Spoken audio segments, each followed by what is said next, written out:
Hi all, welcome to YouTube channel Study Karnataka. This is the class number 14 in which we are discussing the specific paper syllabus of backward class department, that is welfare officer post. And do remember, this is one of the gazetted posts that you will be getting just by clearing one examination. ಇದುವರೆಗೆ ನಾವು total ಆಗಿ 13 ವಿಡಿಯೋಗಳನ್ನು ಮಾಡಿದ್ದೇವೆ. ಪ್ರತಿಯೊಂದು video ಎಕ್ಸಾಮಿನೇಷನ್ಗೆ important ಇದೆ, ಯಾಕಂದರೆ syllabus ಚಿಕ್ಕದಾಗಿದ್ದರಿಂದ ಭಾಳಷ್ಟು ಕ್ವಶನ್ಗಳು ವಿಡಿಯೋದಿಂದನೇ ಬರ್ತವೆ. ಹೀಗಾಗಿ ಎಲ್ಲ ನೋಟ್ಸ್ ಮಾಡ್ಕೊಳ್ಳಿ, ದಯಮಾಡಿ ಅವುಗಳನ್ನು ಪದೇ ಪದೇ ರಿವಿಷನ್ ಮಾಡಿ. ಈಗ ನಿನ್ನೆ 13ನೇ ವಿಡಿಯೋದಲ್ಲಿ ನಾವು ಡೆವಲಪ್ಮೆಂಟ್ ಕಾರ್ಪೊರೇಷನ್, ಟೋಟಲ್ ಆಗಿ 15 ಡೆವಲಪ್ಮೆಂಟ್ ಕಾರ್ಪೊರೇಷನ್ಗಳಿದೆ ಅಂತ ನೋಡಿದ್ದೀವಿ, ರೈಟ್. ಅದರಲ್ಲಿನ ಒಂದು ಡೆವಲಪ್ಮೆಂಟ್ ಕಾರ್ಪೊರೇಷನ್ ಅಂದರೆ ಡಿ ದೇವರಾಜ ಅರಸು ಹಿಂದುಳಿದ ವರ್ಗಗಳ ನಿಗಮ, ಇದನ್ನು ನಾವು ಡೀಟೇಲಾಗಿ ನೋಡಿದ್ದೇವೆ. ಹಾಗೂ ಆ ನಿಗಮವು 5 ಸ್ಕೀಮ್ಗಳನ್ನು ಇಂಪ್ಲಿಮೆಂಟ್ ಮಾಡುತ್ತೆ. ಆ ಎಲ್ಲ ಸ್ಕೀಮ್ಗಳನ್ನು ಡೀಟೇಲಾಗಿ ನಾವು ನೋಡಿದ್ದೇವೆ. ಅದೇ ರೀತಿಯಾದ ಸ್ಕೀಮ್ಗಳನ್ನು ಕೂಡ ಇವತ್ತು ಮತ್ತೊಂದು ನಿಗಮವನ್ನು ನಾವು ಡಿಸ್ಕಸ್ ಮಾಡೋಣ. ಆ ನಿಗಮದಲ್ಲಿ ಅದು ಟೋಟಲ್ ಆಗಿ 3 ಸ್ಕೀಮನ್ನು ಇಂಪ್ಲಿಮೆಂಟ್ ಮಾಡುತ್ತೆ. ಅವುಗಳಿಗೆ ಅರ್ಹತೆ ಏನಿದೆ ಹಾಗೂ ಯಾರಿಗೆ ಅದು ಫಲಾನುಭವಿಯಾಗಿ ಬರುತ್ತೆ, ಈ ಎಲ್ಲ ಡೀಟೇಲನ್ನು ಈ ವಿಡಿಯೋದಲ್ಲಿ ನಾವು ನೋಡೋಣ. If at all you are new to the Study Karnataka channel, I request you to join the channel and join the Telegram group, that is the link is provided in the description. And if at all you are new, I would like to tell you that we have started a mains course for just 29 rupees. You can join YouTube Study Karnataka by YouTube join channel, pay 29 rupees and watch exclusive videos for the mains content. And those who have joined the channel, please do request you to message me over WhatsApp and do join the private Telegram group and write daily one answer, that is the question is provided in the group. Please do share with your friends also. Let's begin the video. The main content of this video is Karnataka Savita Samaj Development Corporation Limited, right? Andre Karnataka Savita Samaj Abhiruddhi Nigama Limited. ಇದನ್ನು ಸ್ವಲ್ಪ ಒಂಚೂರು detail ಆಗಿ ನೋಡೋಣ. ಯಾಕಂದರೆ ಈ ರೀತಿಯಾದ development ಕಾರ್ಪೊರೇಷನ್ಗಳು 15 ಇದೆ. 15ರಲ್ಲಿ ಏನಿಲ್ಲ ಅಂದರೂ 6ರಿಂದ 7 ನಿಗಮದ ಮೇಲೆ ನಿಮಗೆ ಫಿಕ್ಸ್ ಕ್ವಶನ್ ಬರುತ್ತೆ. ಅಂದರೆ 6ರಿಂದ 7 ಅಂದರೆ 7 ಇಂಟು 2 14 ಮಾರ್ಕ್ಸ್ಗಳು ನಿಮಗೆ ಇಲ್ಲೇ ಫಿಕ್ಸ್ ಆಗುತ್ತೆ. ಹೀಗಾಗಿ ನಾನು ಪ್ರತಿಯೊಂದು ಕಾರ್ಪೊರೇಷನ್ ಮೇಲೆ ಸೆಪ್ರೇಟ್ ವಿಡಿಯೋ ಮಾಡ್ತಾ ಇದ್ದೀನಿ. ಯಾಕಂದರೆ ಎಲ್ಲ ನಿಗಮಗಳನ್ನು ಒಂದೇ ವಿಡಿಯೋದಲ್ಲಿ ಮಾಡಿದ್ನಂದರೆ ನಿಮಗೆ ಕನ್ಫ್ಯೂಷನ್ ಜಾಸ್ತಿ ಆಗುತ್ತೆ. ನನ್ನ ಟೈಮ್ ಹೋಗ್ತಾ ಇದೆ, ಆದರೂ ಕೂಡ ಪ್ರತಿಯೊಂದು ನಿಗಮವನ್ನು ಸೆಪ್ರೇಟಾಗಿ ಪ್ರತಿಯೊಂದು ಕ್ಲಾಸನ್ನು ಮಾಡ್ತಾ ಇದ್ದೀನಿ. ಅದು ಕೇವಲ ನಿಮ್ಮ ಬೆನಿಫಿಟ್ಗಾಗಿ ಮಾಡ್ತಾ ಇದ್ದೀನಿ. ಹೀಗಾಗಿ ನೀವು ನೋಟ್ಸ್ ಮಾಡುವಾಗ ದಯಮಾಡಿ ಪ್ರತಿಯೊಂದು ನಿಗಮದ ಏನೆಲ್ಲ ಸ್ಕೀಮ್ ಇದೆ ಅದನ್ನು ಸೆಪ್ರೇಟ್ ಪೇಜಲ್ಲಿ ಬರ್ಕೊಳ್ಳಿ. ಆಗ ಮಾತ್ರ ನಿಮಗೆ ಅದು ರಿವಿಷನ್ ಮಾಡಲಿಕ್ಕೆ ಈಸಿ ಆಗುತ್ತೆ. ಹಾಗೂ ಎಕ್ಸಾಮಿನೇಷನಲ್ಲಿ ಒಂದು ನಿಗಮದಿಂದ ಮತ್ತೊಂದು ನಿಗಮಕ್ಕೆ ಎಲ್ಲ ಸ್ಕೀಮ್ಗಳು ಕನ್ಫ್ಯೂಸ್ ಆಗೋದಿಲ್ಲ. So Karnataka Savita Samaj development corporation limited, ಇದನ್ನು This Samaj Development Corporation, it was established on 27/11/2019. ಅಂದರೆ ಕರ್ನಾಟಕ ಸವಿತಾ ಸಮಾಜ್ ಅಭಿವೃದ್ಧಿ ನಿಗಮವನ್ನು 27/11/2019 ಸ್ಥಾಪಿಸಲಾಯಿತು. ನಿನ್ನೆ ಕೂಡ ಈ ಮಾಹಿತಿಯನ್ನು ನೋಡಿದ್ದೇವೆ. ಆದರೆ ಇನ್ಮುಂದೆ ಪ್ರತಿಯೊಂದು ಸಮಾಜ ನಿಗಮವನ್ನು ಹೇಳುವಾಗ ಅದು ಯಾವ ದಿನಾಂಕದಂದು ಸ್ಥಾಪಿತ ಆಗಿದೆ ಅದನ್ನು ಕೂಡ ಹೇಳ್ತೀನಿ. ನಿಮ್ಮ ನೋಟ್ಸ್ನಲ್ಲಿ ಕೂಡ ಅದನ್ನು ಬರ್ಕೊಳ್ಳಿ. ಯಾಕಂದರೆ ಎಕ್ಸಾಮಿನೇಷನಲ್ಲಿ ಈ ಡೇಟ್ಗಳು ಅಕ್ಯುರೇಟ್ ಆಗಿ ಕೇಳ್ತಕ್ಕಂಥ ಚಾನ್ಸ್ ತುಂಬಾ ಇದೆ. ಸೊ ಹೀಗಾಗಿ ದಯಮಾಡಿ ಈ ಡೇಟ್ಗಳನ್ನು ಬಯಟ್ ಹಾಕಿ. Next, objective of the corporation ಅಂದರೆ ನಿಗಮದ ಮುಖ್ಯ ಉದ್ದೇಶವೇನು? The objective of the corporation is to promote economic development in traditional artisans and self employment activities and to assist the poor sections of the backward class belonging to Savita and their subcaste, right. Savita ಎಂಬ ಸಮಾಜ ಇದೆ, ಆ ಸಮಾಜದ ಜನರಿಗೆ ಹಾಗೂ ಅದರ ಯಾರೆಲ್ಲ ಬೇರೆ ಬೇರೆ ಕಾಸ್ಟ್ ಅದೇ ಕಾಸ್ಟ್ನಲ್ಲಿ ಸಬ್ ಕಾಸ್ಟ್ ಬರುತ್ತಲ್ಲ, ಅಂಥ ಕಾಸ್ಟ್ಗಳ ವ್ಯಕ್ತಿಗಳಿಗೆ ಎಕನಾಮಿಕ್ ಹಾಗೂ ಡೆವಲಪ್ಮೆಂಟ್ ಸಲುವಾಗಿ ಈ ಒಂದು ನಿಗಮವನ್ನು ಸ್ಥಾಪನೆ ಮಾಡಲಾಗಿದೆ. ಅಂದರೆ ನಿಗಮದ ಉದ್ದೇಶಗಳು ಸಾಂಪ್ರದಾಯಿಕ ಕುಶಲಕರ್ಮಿಗಳು ಮತ್ತು ಸ್ವಯಂ ಉದ್ಯೋಗ ಚಟುವಟಿಕೆಗಳಲ್ಲಿ ಆರ್ಥಿಕ ಮತ್ತು ಅಭಿವೃದ್ಧಿಯನ್ನು ಉತ್ತೇಜಿಸುವುದು ಹಾಗೂ ಸವಿತಾ ಮತ್ತು ಅವರ ಉಪಜಾತಿಗಳಿಗೆ ಸೇರಿದ ಹಿಂದುಳಿದ ವರ್ಗಗಳ ಬಡ ವರ್ಗಗಳಿಗೆ ಸಹಾಯ ಮಾಡುವುದು ಇದರ ಮುಖ್ಯ ಉದ್ದೇಶವಾಗಿದೆ, ರೈಟ್. ಈಗ ನಿಮ್ಮ ಎಕ್ಸಾಮಿನೇಷನಲ್ಲಿ ಒಂದು ನಿಗಮ ಕೊಟ್ಟು ಅದರ ಮುಖ್ಯ ಉದ್ದೇಶವೇನು ಎಂದು ನಿಮಗೆ ಕೇಳಬಹುದು. ಯಾಕಂದರೆ ಡಿ ದೇವರಾಜ ಅರಸ್ನಲ್ಲಿ ನೋಡಿರ್ಬೋದು ಎಕನಾಮಿಕ್ ಡೆವಲಪ್ಮೆಂಟ್ ಅಷ್ಟೇ ಇದೆ. ಆದರೆ ಇಲ್ಲಿ ಟ್ರೆಡಿಷನಲ್ ಆರ್ಟಿಷಿಯನ್ಸ್ ಅನ್ನು ಡೆವಲಪ್ ಮಾಡ್ತಕ್ಕಂಥ ಮುಖ್ಯ ಉದ್ದೇಶವಿದೆ. Next, schemes implemented by this corporation. Total ಆಗಿ 3 ಸ್ಕೀಮ್ಗಳನ್ನು ಈ ನಿಗಮವು ಇಂಪ್ಲಿಮೆಂಟ್ ಮಾಡುತ್ತೆ. ಆ 3 ಸ್ಕೀಮ್ಗಳ ಅರ್ಹತೆ ಏನು ಹಾಗೂ ಯಾವೆಲ್ಲ ಬೆನಿಫಿಟ್ಗಳು ಆ ಸ್ಕೀಮ್ನಲ್ಲಿ ಬರುತ್ತೆ ಅದನ್ನು ನಾವು ನೋಡೋಣ. ಮೊದಲನೇ ಸ್ಕೀಮ್ ಬಂದು the first scheme is financial assistance to traditional artisan scheme. A financial assistance of 2 lakh rupees per beneficiary is being sanctioned to the members belonging to Savita Samaj and their subcaste of whose annual income is below 98,000 in rural areas and 1,20,000 in urban area, to enable them to take self-employment activities such as saloon, beauty parlor, band set, like such examples. The corporation is extending the financial assistance is as follows. That means it provides financial assistance depending upon the range of amount that it provides. ಇದೇ ಮಾಹಿತಿ ಕನ್ನಡದಲ್ಲಿ ನೋಡಬೇಕಾದ್ರೆ ಮೊದಲನೇ ಯೋಜನೆ ಯಾವುದಂದ್ರೆ ಸಾಂಪ್ರದಾಯಿಕ ಕುಶಲಕರ್ಮಿಗಳ ಯೋಜನೆಗೆ ಆರ್ಥಿಕ ನೆರವು ನೀಡತಕ್ಕಂಥ ಒಂದು ಯೋಜನೆ ಆಗಿದೆ. ವಾರ್ಷಿಕ ಆದಾಯ 98,000ಕ್ಕಿಂತ ಕಡಿಮೆ ಇರುವ ಗ್ರಾಮೀಣ ಪ್ರದೇಶದಲ್ಲಿ ಇರ್ತಕ್ಕಂಥ ಈ ಸವಿತಾ ಸಮಾಜ ಆಗಲಿ ಅಥವಾ ಅದರ ಉಪವಿಭಾಗಗಳಾಗಲಿ ಅಂಥ ಜಾತಿಗೆ ಸಂಬಂಧಪಟ್ಟ ವ್ಯಕ್ತಿಗಳು ಗ್ರಾಮೀಣ ಪ್ರದೇಶದಲ್ಲಿದ್ದಲ್ಲಿ ಅವರ ವಾರ್ಷಿಕ ಆದಾಯ ಬಂದು 98,000 ಆಗಿದ್ದಲ್ಲಿ ಅಥವಾ ಒಂದು ವೇಳೆ ಅವರು ನಗರ ಪ್ರದೇಶದಲ್ಲಿ ಇದ್ದಲ್ಲಿ ಹಾಗೂ ಅವರ ವಾರ್ಷಿಕ ಆದಾಯ 1,20,000ಕ್ಕಿಂತ ಕಡಿಮೆ ಆಗಿದ್ದಲ್ಲಿ ಅಂಥ ಒಬ್ಬ ವ್ಯಕ್ತಿಗೆ ಪ್ರತಿ ಫಲಾನುಭವಿಗೆ 2 ಲಕ್ಷ ರೂಪಾಯಿವರೆಗೆ ಆರ್ಥಿಕ ನೆರವನ್ನು ಮಂಜೂರು ಮಾಡಲಾಗುತ್ತೆ. ಈ ಆರ್ಥಿಕ ನೆರವು ಎದಕ್ಕೆ ಕೊಡ್ತಾರೆ ಅಂದರೆ saloon, beauty parlour, band set ಈ ಥರ ಮುಂತಾದ ಯೋಜನೆಗಳನ್ನು ಅಂದರೆ ಅಂಥ ಒಂದು ಬಿಸ್ನೆಸ್ಸನ್ನು ನೀವು ಮಾಡಲಿಕ್ಕೆ ಈ ಆರ್ಥಿಕ ನೆರವನ್ನು ಕೊಡ್ತಾರೆ. ಈ ಆರ್ಥಿಕ ನೆರವಿಗೆ ಈ ಕೆಳಗಿನಂತೆ ಅಂದರೆ ಇಲ್ಲಿ ಕೆಲವೊಂದು ಡೀಟೇಲ್ ಇನ್ಫಾರ್ಮೇಷನ್ ಇದೆ. ಇದರ ಪ್ರಕಾರ ಅವರು ನಿಮಗೆ ಸಬ್ಸಿಡಿ ಅದರೊಂದಿಗೆ ಸಾಲವನ್ನು ನೀಡ್ತಾರೆ. ಇದನ್ನು ಡೀಟೇಲಾಗಿ ಒಂಚೂರು ಎಕ್ಸ್ಪ್ಲನೇಷನ್ ಹೇಳ್ತೀನಿ, ಅದನ್ನು ಸ್ವಲ್ಪ ದಯಮಾಡಿ ಕೇಳ್ಕೊಳ್ಳಿ, ಯಾಕಂದರೆ ಇದನ್ನ ಅಂಡರ್ಸ್ಟ್ಯಾಂಡ್ ಮಾಡ್ಕೊಳ್ಳಿ. If at all the project cost is ₹50,000 then 30% or a maximum of 10,000 rupees subsidy and 40,000 rupees is loan at 2% interest rate.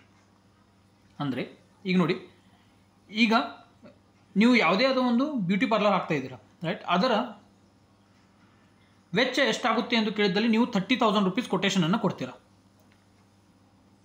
Right? ಈಗೇನು ಹೇಳಿದ್ದಾರೆ ಇಲ್ಲಿ, ಮ್ಯಾಕ್ಸಿಮಮ್ ಆಗಿ ಎಷ್ಟು ಪರ್ಸೆಂಟು? 30%. ಇದರ 30% ಎಷ್ಟಾಗುತ್ತೆ? 9,000 ರೂಪಾಯಿ ಆಗುತ್ತೆ, ರೈಟ್? ಇದರ 30%, 30,000ನ 30% ಎಷ್ಟಾಗುತ್ತೆ? 9,000 ರೂಪಾಯಿ ಆಗುತ್ತೆ. ಆದರೆ ಮತ್ತೊಂದು ಏನು ಕ್ಲಾಸ್ ಕೊಟ್ಟಿದ್ದಾರೆ, ಮ್ಯಾಕ್ಸಿಮಮ್ ಆಗಿ 10,000 ರೂಪಾಯಿ ನಿಮಗೆ ಸಬ್ಸಿಡಿಯನ್ನು ನೀಡ್ತಾರೆ. ಅದೇ ಒಂದು ವೇಳೆ ನಿಮ್ಮ ಮೊತ್ತವು 40,000 ರೂಪಾಯಿ ಆಗಿದ್ದಲ್ಲಿ ಎಷ್ಟಾಗುತ್ತೆ? 30% ಅಂದರೆ 12,000 ರೂಪಾಯಿ ಆಗುತ್ತೆ. ಆದರೆ ಮ್ಯಾಕ್ಸಿಮಮ್ ಲಿಮಿಟ್ ಎಷ್ಟಿದೆ? 10,000 ಇದೆ ಮಾತ್ರ. ಅದರ ಅರ್ಥ ನೀವು ಒಂದು ವೇಳೆ 30,000ಕ್ಕಿಂತ ಮೇಲೆ ಆಗಿದ್ದಲ್ಲಿ ನಿಮ್ಮ 30% 9,000 ಆಗಿದ್ದಲ್ಲಿ ಅದನ್ನು ಸಬ್ಸಿಡಿಯಾಗಿ ಕೊಡ್ತಾರೆ. ಅದೇ ಮೊತ್ತವು 10,000 ರೂಪಾಯಿ ದಾಟಿದ್ದಲ್ಲಿ ನಿಮಗೆ ಮ್ಯಾಕ್ಸಿಮಮ್ ಅಮೌಂಟು ಸಬ್ಸಿಡಿಯಾಗಿ ಎಷ್ಟು ಕೊಡ್ತಾರೆ ಅಂದರೆ 10,000 ರೂಪಾಯಿ. ಇದನ್ನು ಕ್ವಶನ್ ಕೇಳೋ ಚಾನ್ಸ್ ಇದೆ. ಈಗ ಈ ಸವಿತಾ ಸಮಾಜ್ ನಿಗಮದ ಅಡಿಯಲ್ಲಿ ನಿಮಗೆ ಎಷ್ಟು ಮ್ಯಾಕ್ಸಿಮಮ್ ಮೊತ್ತವನ್ನು 50,000 ರೂಪಾಯಿಗಿಂತ ಕಡಿಮೆ ಇರತಕ್ಕಂಥ ಒಂದು ಪ್ರಾಜೆಕ್ಟಿಗೆ ಎಷ್ಟು ಮ್ಯಾಕ್ಸಿಮಮ್ ಸಬ್ಸಿಡಿಯನ್ನು ಕೊಡ್ತಾರೆ ಎಂದು ಕೇಳಿದ್ದಲ್ಲಿ 30% ಅಥವಾ 10,000 ರೂಪಾಯಿ ಮ್ಯಾಕ್ಸಿಮಮ್ ಸಬ್ಸಿಡಿ ಕೊಡ್ತಾರೆ. ಇನ್ನುಳಿದ ಅಮೌಂಟನ್ನು the remaining amount 40,000 rupees it is provided at 2% interest rate per annum. ಅಂದರೆ ಉಳಿದ ಮೊತ್ತವನ್ನು 40,000 ರೂಪಾಯಿ ನಿಮಗೆ 2% ಪ್ರತಿ ವರ್ಷದ ಬಡ್ಡಿ ದರಕ್ಕೆ 40,000 ರೂಪಾಯಿ ಸಾಲವನ್ನಾಗಿ ನೀಡ್ತಾರೆ. ನೆಕ್ಸ್ಟ್, ಈಗ 50,000ಕ್ಕಿಂತ ಹೆಚ್ಚು ಇದ್ದಲ್ಲಿ ಹಾಗೂ 1 ಲಕ್ಷ ರೂಪಾಯಿಗಿಂತ ಕಡಿಮೆ ಇದ್ದಲ್ಲಿ ನೀವು ಯಾವುದಾದ್ರು ಒಂದು ಬಿಸ್ನೆಸ್ ಆಗ್ತಾ ಇದ್ದೀರಾ, ಆ ಬಿಸ್ನೆಸ್ಸಿಗೆ ನಿಮಗೆ 50,000 ರೂಪಾಯಿಗಿಂತ ಹೆಚ್ಚಿಗೆ ಅಮೌಂಟ್ ಬೇಕು, ಆದರೆ 1 ಲಕ್ಷ ರೂಪಾಯಿಗಿಂತ ಕಡಿಮೆ ಅಮೌಂಟ್ ಬೇಕಾದಲ್ಲಿ ನಿಮಗೆ 20% ಅಥವಾ ಮ್ಯಾಕ್ಸಿಮಮ್ 20,000 ರೂಪಾಯಿಯನ್ನು ಸಬ್ಸಿಡಿಯಾಗಿ ನೀಡ್ತಾರೆ ಹಾಗೂ ಉಳಿದ 80,000 ರೂಪಾಯಿಯನ್ನು 2% ಬಡ್ಡಿ ದರವಾಗಿ ನೀಡ್ತಾರೆ. That is, if at all your project cost is more than 50,000 but it is less than 1 lakh, then they will provide maximum of 20% as subsidy or 20,000 rupees is the maximum limit for subsidy, and the remaining 80,000 rupees it is provided as 2% interest rate for per annum, and that 80,000 will be loan amount that you need to return it. If at all the project cost is more than 1 lakh rupees but less than 2 lakh, then 15% will be the maximum, 15% with a minimum of 20,000 rupees and a maximum of 30,000 rupees as subsidy, right? ನೋಡಿ, try to understand this. If at all your project cost is more than 1 lakh rupees but less than 2 lakh rupees, then you will get a subsidy of 15%. That should be minimum of 20,000 rupees or a maximum amount of 30,000 rupees as a subsidy, and the remaining amount will be the loan, that is for 2% per annum rate of interest. I will try to explain you this. Please try to understand. See, if at all your loan amount is more than 1 lakh rupees, try to understand. If at all your loan amount is more than 1 lakh rupees,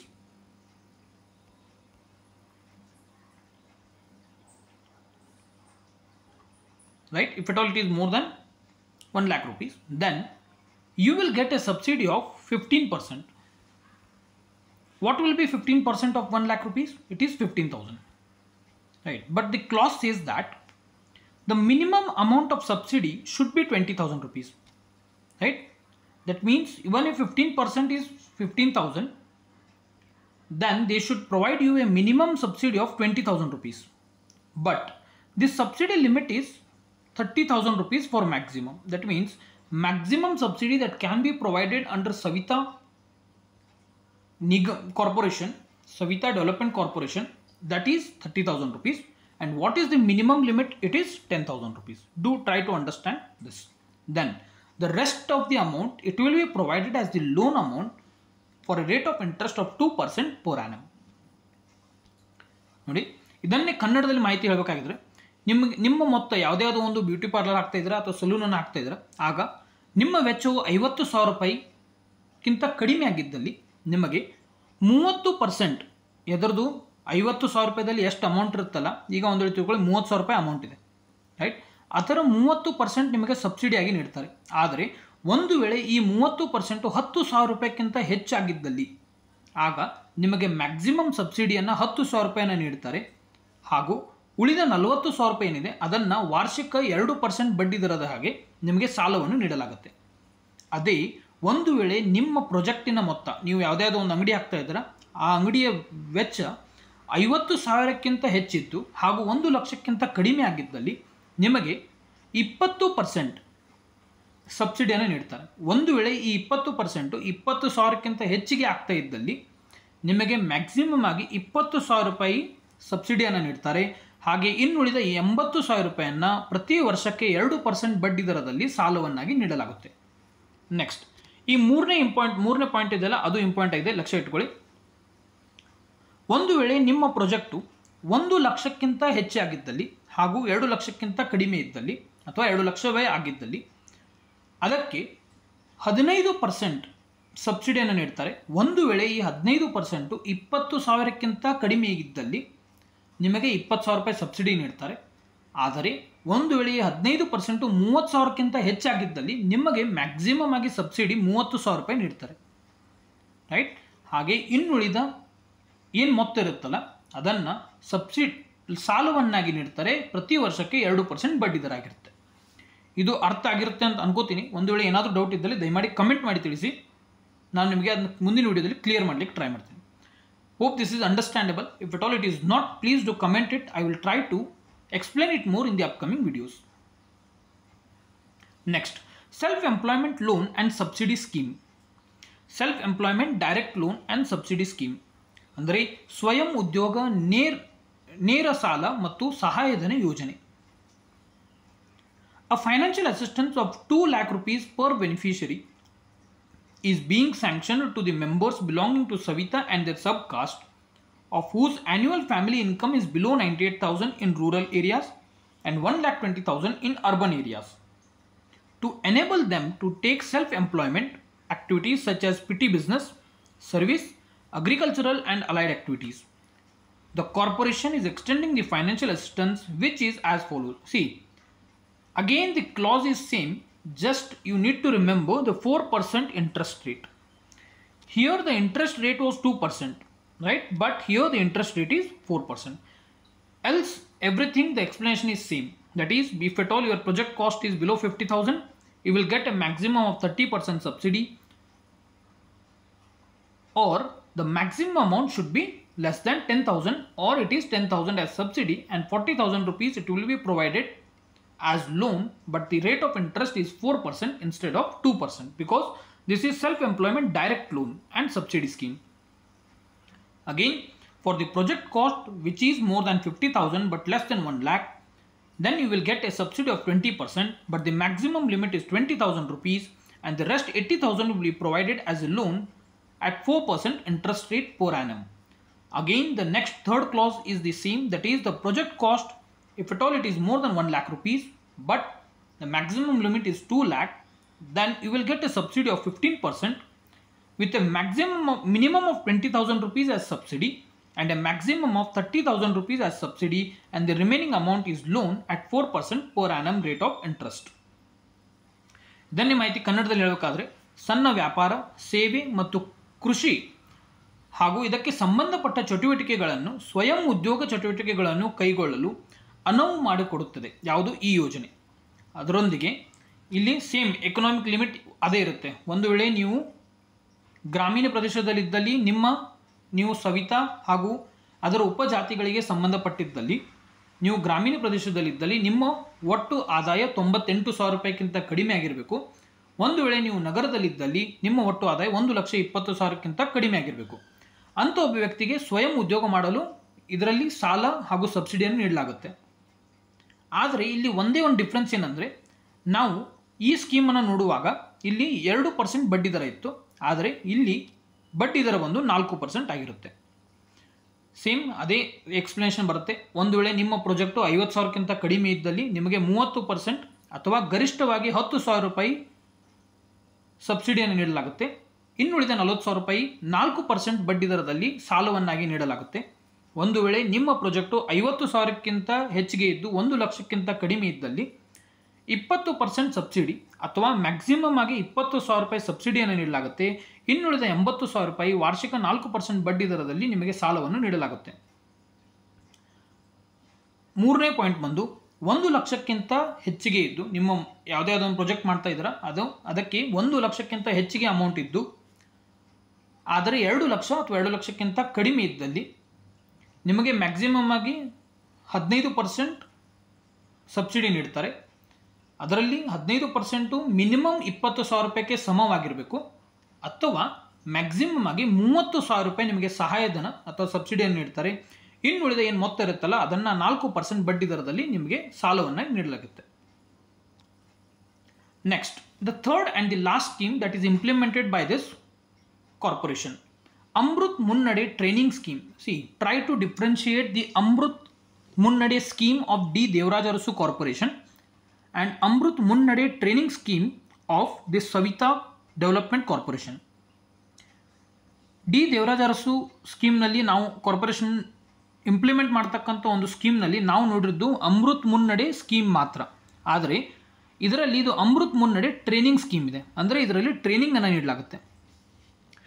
Amrut Mahotsav Promotion Training Scheme Skill Development Training to the educated youth belonging to Savita and its subcaste through government institutes like ITIs, GTTC, KGTTI is approximately 88 different short-term courses to uplift their employability and social and economic status. The project is being implemented. ಅಂದರೆ ಅಮೃತ್ ಮುನ್ನಡೆ ತರಬೇತಿ ಯೋಜನೆ, ಇದರಲ್ಲಿ ತರಬೇತಿಯನ್ನು ನೀಡಲಾಗುತ್ತೆ. ಅದೇ ನಾವು D Devaraja Arasu ನಿಗಮವನ್ನು ನೋಡುವಾಗ ಅಲ್ಲಿ ಕೂಡ ಅಮೃತ್ ಮುನ್ನಡೆ ಯೋಜನೆ ಮಾತ್ರವಿದೆ, ಇಲ್ಲಿ ತರಬೇತಿ ಯೋಜನೆ ಇದೆ. ಸವಿತಾ ಮತ್ತು ಅದರ ಉಪಜಾತಿಗೆ ಸೇರಿದ ವಿದ್ಯಾವಂತ ಯುವಕರಿಗೆ ITI, GTTC, KGTTI ಅಂತಹ ಸರ್ಕಾರಿ ಸಂಸ್ಥೆಗಳ ಮೂಲಕ ಸುಮಾರು 88 ವಿವಿಧ ಅಲ್ಪಾವಧಿ ಕೋರ್ಸ್ಗಳಲ್ಲಿ ಅವರ ಉದ್ಯೋಗ ಮತ್ತು ಸಾಮಾಜಿಕ ಅಥವಾ ಆರ್ಥಿಕ ಸ್ಥಿತಿಯನ್ನು ಉನ್ನತೀಕರಿಸಲು ಕೌಶಲ್ಯ ಅಭಿವೃದ್ಧಿ ತರಬೇತಿಯನ್ನು ನೀಡಲಾಗುತ್ತೆ. ನಾನು ನಿನ್ನೆ ಒಂದು ವಿಡಿಯೋದಲ್ಲಿ GTTC ಹಾಗೂ KGTTI ಇದರ ವಿಸ್ತೀರ್ಣ ಫುಲ್ ಫಾರ್ಮನ್ನು ಕೇಳಿದ್ದೆ, ಹಾಗೂ ಇದು ಯಾವ ವರ್ಷದಲ್ಲಿ ಸ್ಥಾಪನೆಯಾಗಿದೆ ಎಂದು ಕೇಳಿದ್ದೆ.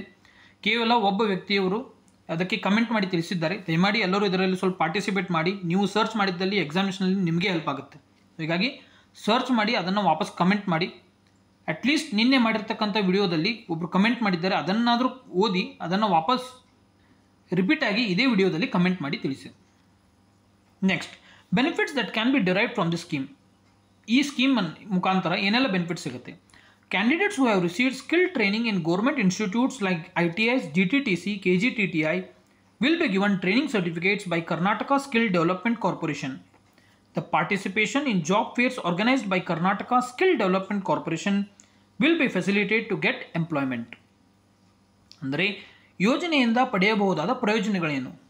ITI, GTTC, KGTTI ಯಂತಹ ಸರ್ಕಾರಿ ಸಂಸ್ಥೆಗಳಲ್ಲಿ ಕೌಶಲ್ಯ ತರಬೇತಿ ಪಡೆದ ಅಭ್ಯರ್ಥಿಗಳಿಗೆ ಕರ್ನಾಟಕ ಕೌಶಲ್ಯ ಅಭಿವೃದ್ಧಿ ನಿಗಮದಿಂದ ತರಬೇತಿ ಪ್ರಮಾಣ ಪತ್ರಗಳನ್ನು ನೀಡಲಾಗುತ್ತೆ. ಅದರೊಂದಿಗೆ ಕರ್ನಾಟಕ ಕೌಶಲ್ಯ ಅಭಿವೃದ್ಧಿ ನಿಗಮ ಆಯೋಜಿಸುವ ಉದ್ಯೋಗ ಮೇಳಗಳಲ್ಲಿ ಭಾಗವಹಿಸಿ ಉದ್ಯೋಗ ಪಡೆಯಲು ಅನುಕೂಲವನ್ನು ಮಾಡಿಕೊಡಲಾಗುತ್ತೆ. ರೈಟ್, ಇವು ಮೆಜಾರಿಟಿಯಾಗಿ 3 ಸ್ಕೀಮ್ಗಳನ್ನು ಈ ನಿಗಮವು ನಡೆಸುತ್ತೆ.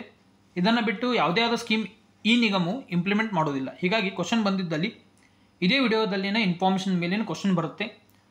ಮುಂಬರೋ ಮಾಕ್ ಟೆಸ್ಟ್ನಲ್ಲಿ ಕೂಡ ನಾನು ಈ ಕ್ವಶನ್ಗಳನ್ನು ಆ್ಯಡ್ ಮಾಡ್ತೀನಿ. ಒಂಚೂರು ಎಕ್ಸ್ಟ್ರಾ ಇನ್ಫಾರ್ಮೇಷನನ್ನು ಕೂಡ ಆ್ಯಡ್ ಮಾಡಿರ್ತೀನಿ, ಯಾಕಂದರೆ ಎಕ್ಸಾಮಿನೇಷನಲ್ಲಿ ನಿಮಗೆ ಯಾವುದೇ ಆದ ಕ್ವಶನ್ಗಳು ಮಿಸ್ ಆಗಬಾರ್ದು. Right, thanks for watching video. ಹೊಸದಾಗಿದ್ದಲ್ಲಿ ನೀವು ಟೆಲಿಗ್ರಾಮ್ ಚಾನಲ್ನ ಜಾಯಿನ್ ಮಾಡ್ಕೊಳ್ಳಿ, ಹಾಗೂ ಯೂಟ್ಯೂಬ್ ಚಾನಲ್ನ ಸಬ್ಸ್ಕ್ರೈಬ್ ಮಾಡ್ಕೊಳ್ಳಿ. ನಿಮ್ಮ ಫ್ರೆಂಡ್ಸ್ ಜೊತೆಗೆ ಶೇರ್ ಮಾಡಿ. ದಯಮಾಡಿ ಯಾರೆಲ್ಲ ಮೇನ್ಸ್ ಜಾಯ್ನ್ ಆಗಿದ್ದೀರಾ ಅವರು ಡೈಲಿ ಒಂದು ಆನ್ಸರ್ ಬರೀರಿ ಅಂತ ಒಂದು ರಿಕ್ವೆಸ್ಟ್ ಹೇಳ್ತಾ ಇದ್ದೀನಿ. Thanks for watching video. Have a nice day. Bye.